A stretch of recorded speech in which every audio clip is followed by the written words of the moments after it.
जय हिंद देशवासियों। आज मुझे मेरे एक आरटीआई का उत्तर दिया है बीएसएफ ने।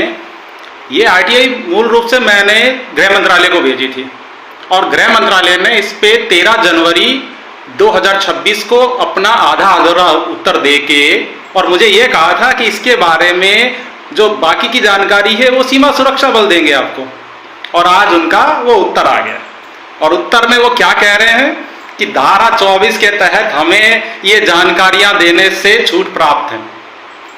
अब या तो सीमा सुरक्षा बल गृह मंत्रालय से ज्यादा जानकारी रखता है कि क्या सूचनाएं दी जा सकती हैं और क्या नहीं दी जा सकती, यानी गृह मंत्रालय को जानकारी नहीं है। और यदि गृह मंत्रालय को जानकारी थी तो उन्होंने क्यों नहीं बोला मुझे कि हम धारा 24 के तहत छूट प्राप्त हैं। एक्चुअल में ये चीज ऐसी है कि सिर्फ और सिर्फ घुमाया जा रहा है कुछ प्रावधानों का गलत उपयोग करके। मैंने ऐसी कोई खुफिया जानकारी उनमें नहीं मांगी थी। मैंने ये पूछा था कि सीमा सुरक्षा बल के पास वो कौन सा आदेश है जिसके तहत सीमा सुरक्षा बल पे ये एनपीएस लागू की गई है। गृह मंत्रालय से सीधा सवाल पूछा था। ये कोई गोपनीय सूचना नहीं है, ये एक सार्वजनिक सूचना है जो सभी को पता होनी चाहिए। बावजूद उन्होंने वो कुछ प्रावधानों का निकाल के तोड़ और कह रहे हैं कि हम धारा 24 के तहत हमें छूट प्राप्त है। तो आप लोगों की मैं जानकारी के लिए बता देता हूं, विशेषकर बीएसएफ और गृह मंत्रालय को, कि मुझे पहले से पता है कि इस देश में किसी के पास ऐसा कोई आदेश है ही नहीं जिसके तहत सीमा सुरक्षा बल पे एनपीएस लागू की जा सके। और क्योंकि अगर ऐसा कोई आदेश होता तो दिल्ली हाईकोर्ट में देश के जवान जीतते नहीं, वो सुप्रीम कोर्ट में 3 साल से ये लटका के नहीं रखते, वो आदेश पकड़ा देते वहां ले जाके कि इसके तहत लागू हुई है। अब इनकी जानकारी के लिए मैं बता दूं कि ये कह रहे हैं कि हम सिर्फ भ्रष्टाचार और मानवाधिकार से जुड़े जो जानकारियां वही दे सकते हैं। तो मैं आपकी जानकारी के लिए बता दूं कि इन सूचनाओं को प्राप्त करने के लिए मेरा मानवाधिकार भी मुझे अधिकार देता है और इसमें एक करप्शन भी सीधे तौर पर है। कैसे, वो मैं बता देता हूं। मेरा पैसा, मेरी मेहनत का पैसा आप काट के एनपीएस में डाल रहे हो, मुझे अधिकार नहीं हो किस आदेश के तहत कट रहा है। मुझे पता होना चाहिए ना कि मेरा पैसा तुमने अपने व्यापारी मित्रों को दे रहे हो, तो मुझे पता तो होना चाहिए उसका संवैधानिक आधार क्या है। क्या मेरा अधिकार नहीं है जानने का? चलो, मानवाधिकार यह भी कहता है कि समानता का अधिकार है। जब देश की रक्षा बलों और देश के सशस्त्र बलों दोनों को ही भारत की 7वीं अनुसूची में उसके दूसरे विषय में शामिल कर रखा है, तो फिर क्यों देश के रक्षा बलों को पेंशन मिल रही है पुरानी वाली और सशस्त्र बलों को क्यों नहीं मिल रही है? क्योंकि क्लियर आदेश है इस संविधान में कि 7वीं अनुसूची में कोई भी बदलाव करने के लिए संसद की अनुमति चाहिए। ऐसा कोई कानून पारित ही नहीं हुआ, ऐसा कोई संशोधन पारित ही नहीं हुआ कि देश के सशस्त्र बलों को उस अनुसूची से हटा दिया गया हो। तो यहां यह संवैधानिक अधिकार खतरे में आ जाता है। दूसरी बात, भेदभाव भी हो रहा है यहां पे कि हम हैं दोनों एक ही अनुसूची में, रक्षा बल और सशस्त्र बल दोनों 7वीं अनुसूची में शामिल हैं। तो फिर सशस्त्र बलों को ये एनपीएस थोप दी गई, उन्हें पुरानी पेंशन मिल रही। क्यों भाई? किस नियम के तहत, किस आदेश के तहत? वो मुझे जानने का अधिकार नहीं है। खैर छोड़िए, देश के लाखों जवानों की खून पसीने की कमाई को आप उनसे बिना उनकी अनुमति के काट के अपने व्यापारी मित्रों की कंपनियों में इन्वेस्ट कर रहे हो।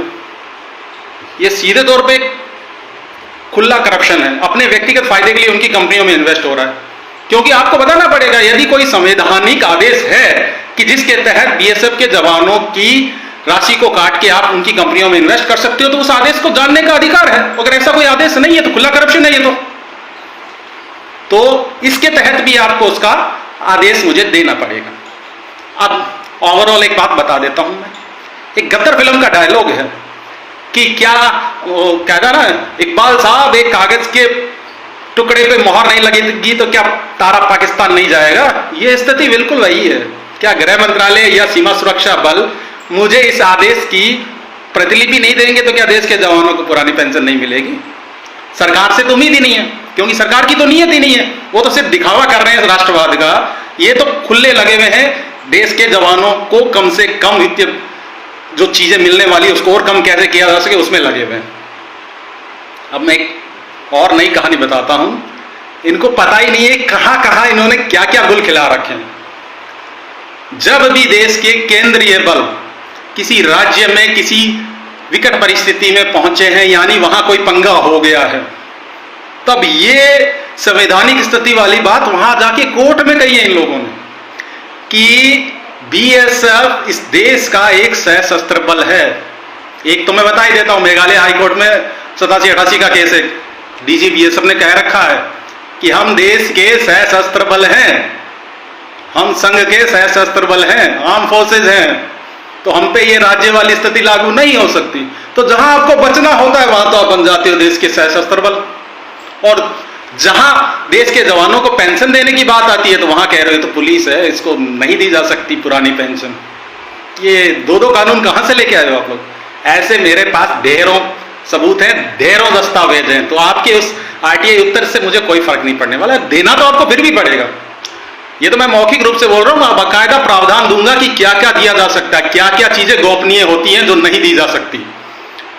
इस देश में देश के जवानों पे एनपीएस थोपी गई है मौखिक रूप से, मुझे उसे जानने का पूरा अधिकार है और आपको आरटीआई के तहत ही उसका उत्तर देना पड़ेगा। तो ये तो बातें हुई कि इस देश में कैसे हो रहा है।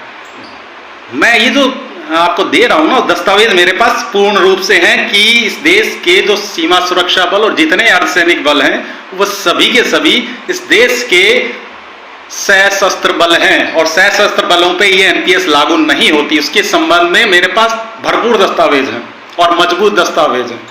कोर्ट में है ना मामला, कोर्ट को कोर्ट का ही दस्तावेज हम उपलब्ध करवाएंगे कि ये देखो इस समय इन्होंने क्या किया। जब खुद को बचना हुआ तो ये केंद्रीय सशस्त्र बल बन जाते हैं, और जब पेंशन देने की बात आती है तो नहीं, ये तो पुलिस बल है। ये सब जो मैं कार्रवाई कर रहा हूं ना आरटीआई, ये अतिरिक्त में है। ये इस देश को दिखाने के लिए है कि कैसे इस देश में लोकतंत्र की धज्जियां उड़ाई जा रही हैं, कैसे इस देश में संविधान का मजाक बनाया जा रहा है, कैसे कोई छोटे मोटे प्रावधान निकाल के कह रहे हैं कि हम इससे मतलब छूट प्राप्त है, हम इसका उत्तर नहीं दे सकते। इनके पास वो दस्तावेज है ही नहीं जिसके तहत सीमा सुरक्षा बल पे एनपीएस लागू की जा सके। ये उस चीज को घुमा रहे हैं बस कि ना हम हमारे हाथ बचा के रखें, कि ये ना कह दे वो देश के जो है ना सर्वे सर्वा कि तुमने ये कैसे लिख के दे दिया इनको कि हमारे पास कोई आदेश नहीं है। तो ये इस वर्तमान सरकार की नीति है कि चुप रहो, जहां गलत हो चुप हो जाओ, क्योंकि बोलोगे तो फिर ज्यादा पंगे होंगे। तो इसलिए कुछ दो ही मत। लेकिन ये किसी समस्या का समाधान नहीं है। सरकारें कोई ताउम्र के लिए नहीं आई हैं। जब चीजें देश के सामने आनी शुरू होती है ना, जब खोखले राष्ट्रवाद को देश समझने लगेगा तो सब चीजें बदलने में टाइम नहीं लगेगा। मैं उसकी इनके जो मेरा आरटीआई आवेदन में क्या पूछा था मैंने, गृह मंत्रालय ने क्या उत्तर दिया और बीएसएफ क्या उत्तर दे रही है, तीनों को देखिए आप। इसका मतलब गृह मंत्रालय को आरटीआई एक्ट की जानकारी नहीं है, बीएसएफ ज्यादा अच्छे से जानती है। तो इसका जो कानूनी प्रावधान है वो तो मैं लिखित रूप से फर्स्ट अपील में डाल दूंगा ये सब चीजें। लेकिन इस देश को आप थोड़ा देखिए क्या स्थिति में ले आए। अगर सरकारों की बात की जाए तो आरटीआई से बेहतर कानून मुझे लगा नहीं कोई था। सीधा भ्रष्टाचार को रोकने का एक बहुत महत्वपूर्ण हथियार है ये, और इसको भी वर्तमान सरकार ने कचरा करके छोड़ दिया। सीधा भ्रष्टाचार वाला एक केस अलग से आरटीआई चल रही है मेरी, उसमें मैं इस देश के सामने रखूंगा चीजें, वो बाद में की बातें। फिलहाल तो देश के जवानों की पुरानी पेंशन की बात हो रही है। तो आप देखिए क्या हालात है इस देश के। अगर जब जरूरत पड़ेगी तो मैं विभिन्न हाईकोर्ट में जब कब ये देश के केंद्रीय सशस्त्र बलों के उच्च अधिकारी गए और जाके बोला है कि हम देश के सशस्त्र बल हैं, स्पष्ट रूप से कोर्ट को जाके बोला, या तो वो गवाहियां फिर झूठी हैं, वो दस्तावेज फ्रॉड है, तो फिर वैसे कार्रवाई करो इनके विरुद्ध। भाई जब तुम्हें बचना होता है तुम देश के केंद्रीय सशस्त्र बल खड़े होके हो जाते हो, जब तुम्हारी राज्यों के साथ कोई पंगा होता है, और जब देश के जवानों को पेंशन देने की बात आती है तो इस आपको हम नहीं दे सकते क्योंकि आप देश के केंद्रीय सशस्त्र बल नहीं है। बड़ी विचित्र कहानियां हैं, यहाँ दोहरे रवैये नहीं चलेंगे। आपको क्लियर बताइए क्या है, क्या देश के अर्धसैनिक बल देश के केंद्रीय सशस्त्र बल हैं? तो फिर एनपीएस क्यों थोपी गई है? क्योंकि वो 2003 का नोटिफिकेशन तो क्लियर कहता है कि ये एनपीएस देश के केंद्रीय सशस्त्र बलों पे लागू हो ही नहीं सकती। तो ये आपको बताना पड़ेगा। ये आरटीआई तो चलती रहेगी, अतिरिक्त चीज़ें हैं ये तो। दस्तावेज मेरे पास उसके अलावा बहुत भरपूर मात्रा में हैं, कोर्ट के दस्तावेज हैं जहां इन्होंने स्पष्ट रूप से कहा है। तो फिलहाल तो मैं इसी के बारे में डाल रहा हूं। अभी सुप्रीम कोर्ट ने मेरा वो एक पीआईएल के लिए एप्लीकेशन डाल रखी थी, कल उस पर भी थोड़ा एक्शन हुआ है, उसका लिए मैं अगला वीडियो बनाऊंगा। तब तक जय हिंद देशवासियों।